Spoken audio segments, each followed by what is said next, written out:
Today I want to talk about two opposing emotions, character traits, what we'd call midos, and those are on the one hand hubris versus self-doubt, confidence versus anxiety, bravery versus fear, risk versus caution. And the truth is these two opposing emotions and character traits actually apply across all experiences of life. It applies to all of major life decisions. It applies to areas of marriage, parenting, business, community, society. All the time we are juggling between these two forces within the person, the sense of hubris and confidence versus appropriate caution and the opposite. And then the essence, the truth is that actually these two things represent the duality of the human condition. That on the one hand, there is nothing greater than the human being, as the Mishnah in Pirkei Avot says, chapter 3, Mishnah 18, Chaviv Adam Shenivra B'Tselem. Beloved is the human being created in God's image. On the other hand, in the very same chapter, in chapter 3, Mishnah 1, the Mishnah there says, know where you come from and where you're going. And then it says, where do you come from? Where does a human being? Mi'ayin bata, mitipa srucha, from a putrid drop. Ula'ana tahoylech, and where you going? Namakom limkom afa rima v'tolea, to a place of dust, rotting and worms. So we have on the one hand, the human being is beloved, created in God's image, and on the other hand, putrid drop to rotting and worms. That's the duality of the human condition. There's so much greatness within the human being, and you see what human civilization has created. The medicine, science, architecture, buildings, literature, the power of human creativity and the power of human greatness is beyond any kind of measure. And yet on the other hand, the human condition is so vulnerable, transient, weak. It's in a fundamental sense actually pathetic, because what is the human being? We're here today, gone tomorrow. So the human being has these two dimensions, and therefore in a certain sense, as we struggle with and straddle the idea of hubris and confidence versus self-doubt and fear and anxiety, there's actually truth in both of those two dimensions. And as we know, the approach, according to the Rambam, based on Pirkei Avot, from the opening Mishnah of chapter 2, when it says that a person has to choose the path of tiferes, of beauty and balance, the Rambam holds, and he says it in Shmona Prakim and Hilchos Deos and many sources in the Rambam, he says the path in all character traits is to navigate the middle path, the path of balance. But understanding that the path of balance is not just a neutral point between the two extremes and to somehow find some sort of compromised neutrality. The term tiferet, which defines the middle path, means that it is a path of beauty, which means integration. So in a certain sense, we have to be able to hold both confidence and self-doubt, hubris and anxiety, the sense of caution and risk. We have to hold both together at the same time, and from that actually fuse something new that is a combination of both. The question, however, is how can you combine two opposites? It's one thing if you say the middle path is just to find the middle, but if you're going to say the middle path is tiferet, which means combining them into one, how do you combine two opposites into one? And the crucial thing here is actually, in a very ironic sort of way, these two opposites come from the same mistake. These two opposites come from the same mistake. And you'll see it, the mistake of hubris and the mistake of fear comes from the same place, and you see it in this week's Parsha. This week's Parsha, Parsha's Eikev. It says, it's talking about our relationship with the land of Israel, and it starts off by saying, Ki somar bilvavcha rabim hagoyim ha'ele mimeni. These nations are much greater than me. They're more numerous than me. How will I ever be able to conquer them? And then God says, Lo tira mehem. Do not fear them. Do not fear them. And then we also see the Parsha also warns against hubris. It says, do not fear, and then it gives the warning against hubris, because a little while later in the Parsha it says, you will come into the land, and it says, pentochal v'savata, you will eat, you'll be satisfied, ubatim tovim tivne, and you'll build beautiful houses, and then it says, veram levavecha, and your heart will become haughty. and you'll be filled with hubris. So the Parsha is warning us against fear, and it's actually warning us against hubris as well, both. So how can it be warning against both? One is you could be afraid of all of these nations that seem so formidable that you'll be too afraid to conquer the land. On the other hand, the Parsha says, don't get too confident, don't get too complacent, don't get filled with hubris and arrogance. And both actually come from the same root, which is to forget Hashem. Because the beginning of the Parsha says, when it says, do not fear them, it says, Al tira, lo tira mehem, zachor tiskor asher asa Hashem elokecha leparo. Remember what Hashem did to Pharaoh, and how he did these miracles, and how he looked after you. And then later on, when it talks about the hubris, it says, you'll have these beautiful houses, and you'll have the gold and silver, v'ram levavecha, your heart will become haughty and high, v'shachachta es Hashem elokecha, and you will forget Hashem. So we see that both the hubris and the arrogance and the overconfidence comes from forgetting Hashem. The fear also comes from forgetting Hashem, because in the context of the fear, we start to think perhaps we're alone in the world, and how can we even begin to imagine that we're going to get through all of this, and we think that we're without Hashem. The arrogance comes from the same mistake. We think we're alone in the world, and we think, look at all the success that I did here. This belongs to me. Hashem had no part in it. It's actually rooted in the same mistake. And it's very profound that the Parsha says it's about forgetting or remembering Hashem. It's not about do you believe in Hashem or not, because this is a very deep thing. In Western culture, you talk, do you believe God exists? It's not a matter of that. God does exist. He's there. Question is, do we remember He's there, or do we forget that He's there? He's there all the time, irrespective of what we do. We need to be aware of Him. And that is the critical thing that Pirkei Avot brings, the idea of where we transform philosophical concepts into things which are an awareness that transforms who we are. Meaning, in the Mishnah, in Sanhedrin, where it goes through the 13 principles of faith, in Perek Chelek, there it lays out the 13 principles of faith from a philosophical, ideological point of view. Pirkei Avot is much more interested not in the philosophy of it, because that's already covered in Sanhedrin, but what do you need to be aware of every single day of your life so that you will live properly. So, for example, in chapter 2, Mishnah 1, when it says, Histakel b'shlosh dvarim, consider these three things and you will not come to sin. And it says, Da ma lemala mimcha, know what is above you. The Meiri says, know Hashem is there. Dam, meaning it's yediyah, it is a knowledge, it means an awareness. It's not just an intellectual, academic concept, is God and proving God. It's when I look at the world, do I feel God's presence? When I go into a meeting, when I'm engaging with family, or in a business situation, or in a career situation, or in a health situation, or whatever it may be, do I feel Hashem's presence with me at every time? If I do, there will be no room for hubris, for the arrogance, because I know Hashem was carrying me all the way anyway. And there's also no room for fear, because I know Hashem's with me and I'm not alone, and that no matter what happens, He is there helping me and holding me. Like Pirkei Avot actually says that, quoting here in chapter 3 in Pirkei Avot, Mishnah 8, it says, give Hashem what is His, and then it quotes the pasuk. It says, because you and everything that you have belong to Him. V'chein b'David hu omer, with King David, it says, Ki mimcha hakol, u'miyadcha nasanu lach, from you, Hashem, I have everything. There is nothing that I have that is not from you, Hashem. Whatever I have comes from you. And so David HaMelech, King David, who was a powerful, mighty political leader, a military leader, he understood that everything that he had came from Hashem. And that's why he also didn't fear. You know, the famous Tehillim where it says, Gam ki elech begeit salmavis, even when I walk through the shadow of the valley of death, I will not be afraid, ki ata imadi, because you're with me.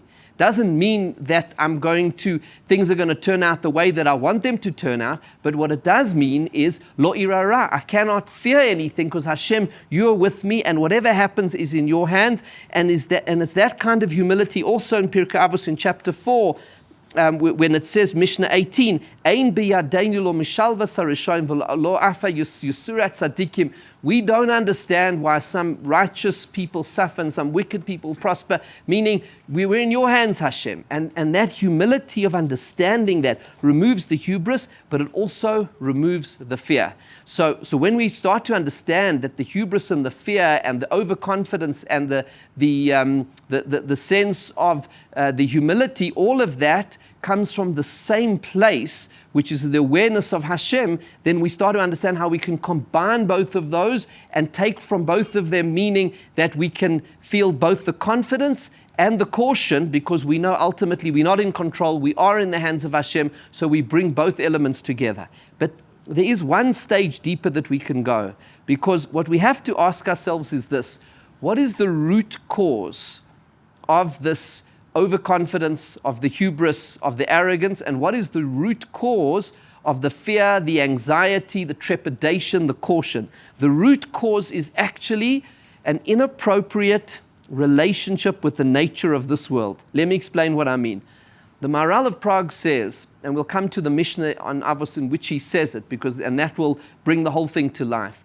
He says the fundamental character and nature of this world is flux, change, fluidity, uncertainty. Nothing stays the same. Whatever you try to hold is constantly changing. The human being is aging all the time and changing, and bodies are changing. No one stays the same. No part of life stays the same. And it's therefore unpredictable. You don't know what tomorrow is going to bring. The only thing you do know is that tomorrow is not going to be the same as today. There's no way that it can be. Next year is going to be even more different, and in 5 years things are going to be even completely different, and you can't stop it. You can't freeze the moment and say, I just wish everything could stay the way that it is and hold it the way that it is. The only guarantee is that things are going to change. The whole nature of this world is dynamic and fluid, and Olam Haba is the very opposite. The whole nature of Olam Haba is that it is pristine, it is still, it is unchanging, it is frozen in that sense, in that nothing changes. It is eternity with nothing changing.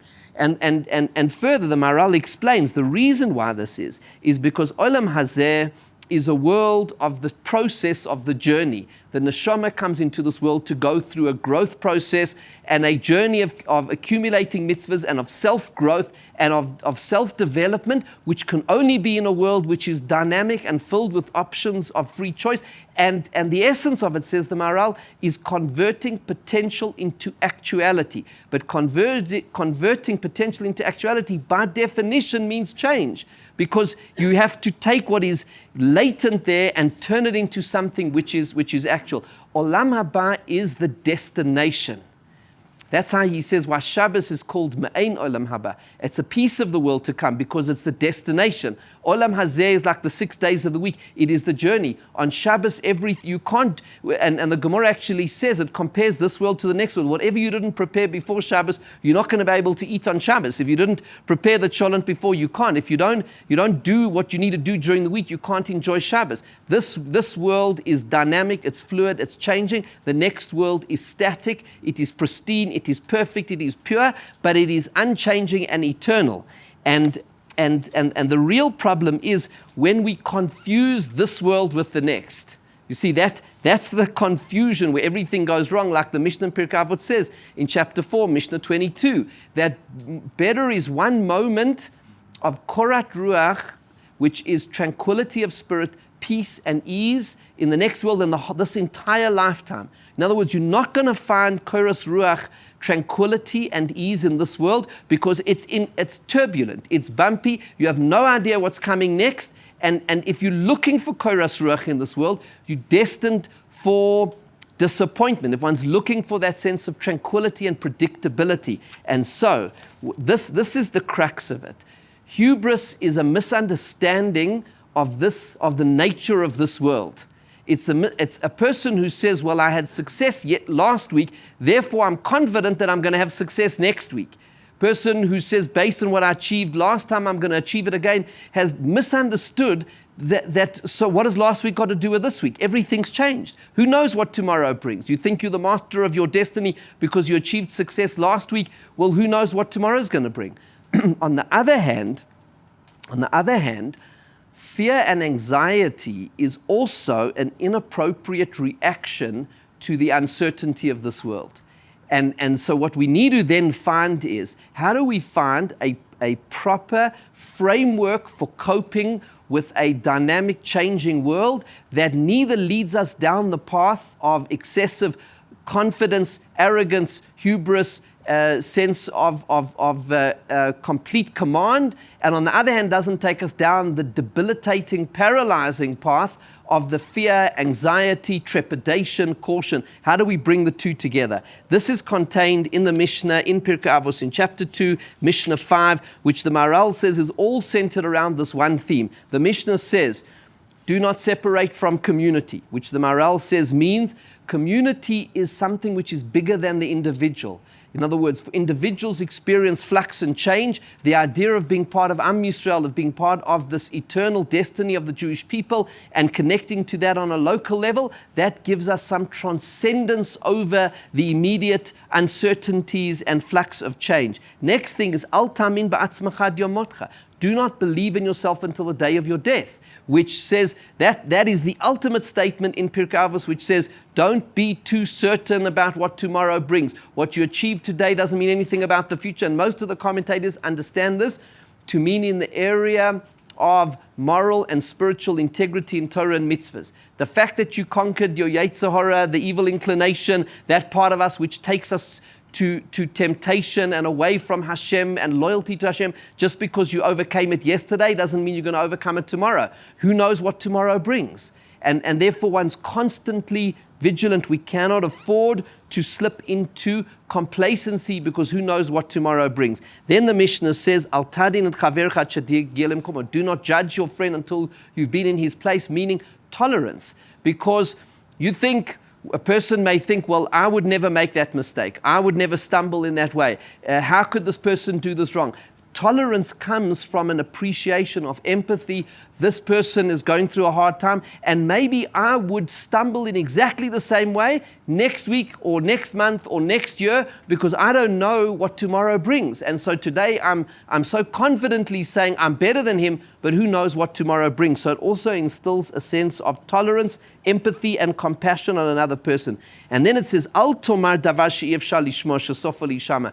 The commentators debate how to read this. The Maharal reads it like this: do not say it is impossible for something to happen, because anything can happen. You can never say this could never happen in the world, because anything is possible to happen, because who knows what tomorrow brings. That is the nature of the world, which means what that statement is saying is acceptance. We have to accept the reality of the world. The problems of arrogance is when a person slips into denialism and a sense, well, I can control my whole world because I can predict and cover for all of the eventualities and all the risk factors. Nobody can do that. That's just impossible.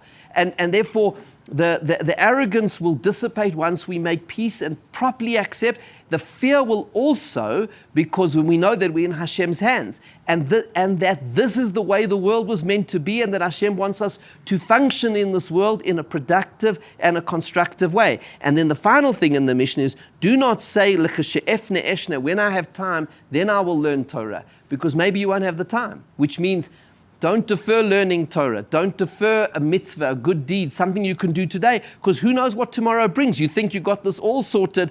Now I'm in a busy patch in my life. I'm not going to learn Torah. When things settle down, when this happens, when that happens, then I'll learn, then I'll do the mitzvahs, then I'll build a family. Or a person has that sense of I'm in control of what is happening. And so the message of that Mishnah then comes really to say, connect to community and something greater than you in order to contend with this. Don't have the overconfidence. Al tamin ba'atzmacha. Have tolerance, have flexibility. Don't say this thing could never happen because maybe it could happen. Have that sense of flexibility. Don't procrastinate. Seize the good. So what this Mishnah is really saying is, we need to find a proactive way to live in a world of fluidity and change and uncertainty in a way that doesn't either lead us to deny the reality and going down the path of arrogance and hubris, and on the other hand, doesn't lead us to a place of paralyzed despair, because that could also be, a person could be so realistic about the world, and if you look at the world and realize